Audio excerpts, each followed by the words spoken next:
Hey, Steve here from GuitarZoom. Thank you so much for joining me. I'm going to be talking about how to use a technique I call slicing through the strings, which is really playing arpeggios for the most part, but you're not thinking of it like that. So you're thinking of it more on a creative level.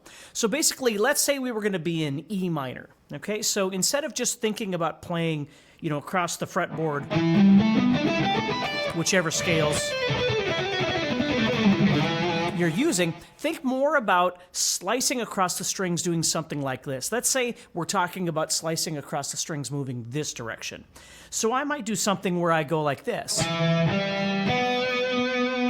Okay, now I'm making an E minor arpeggio right there, but again, the point isn't the notes I'm making, because you'll see in a second that I'll do just all kinds of different things. So I might come from here and then move here, and now all of a sudden I'm playing something a little different. So I'm doing the same idea and then moving across these three strings. Now I could expand this idea, and if I did that, I'd be playing 2 octaves of the same thing. So it works really nice if you're sitting in a spot, maybe you've done a melody,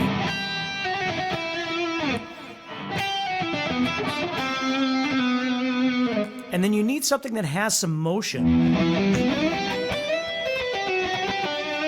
It sounds really nice when you do something like that. So you could do that anywhere. Like right now I'm doing it down here on E, or in this same position.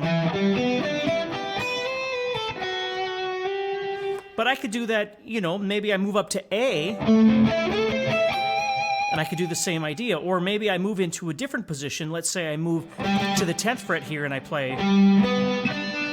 And then from here, maybe I move up and do something like that. Now, you don't have to make all of them slice in the same direction. You could do something where you kind of mix and match. But before we get that, let's start moving the other direction. So let's say maybe we were doing something where I'm going like this. I'm going to go to the 7th fret, and I'm going to cut this way. So I'm playing, would be like an add 9 chord there. And then when I get there, I can keep going. But maybe I backtrack back to this 7th fret of the 3rd string, and I keep moving up that way.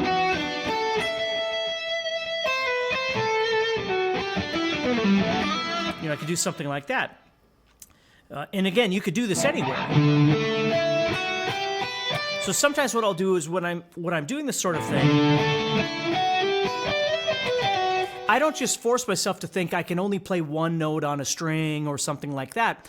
I could still, pull in other notes anytime I want, just to make it really 2 things. Number 1, so it sounds creative, and number 2, so it's comfortable for me when I play. So if I'm playing like 5, 7, 9, I might do a 7, 8 on the 2nd string there. So I can come across something like that. And then I'll do in and out stuff. So let's say I started on 7, went to 5, and then 9 on this string. And then I do 8 and 7. You could do this stuff anywhere. It doesn't make any difference. You just have to kind of explore and find something that feels comfortable to you when you play. Let's look at like this one. So now I'm going to play 7, 10, and then 9, 7, and then I'm heading up to 11, and then I'm playing 8, 12, 8, 12.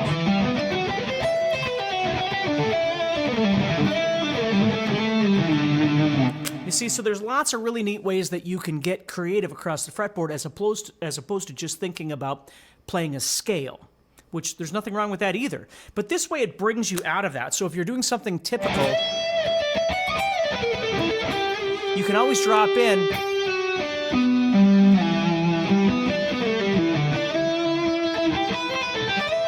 and then break into something that kind of slices across the strings, then you can come back to something that's a bit more scale in nature. So anyway, hopefully that helps you, gives you something to think about for the week. So take care, stay positive. Of course, keep practicing. Like, subscribe wherever it is you are on social media. I would sure appreciate that.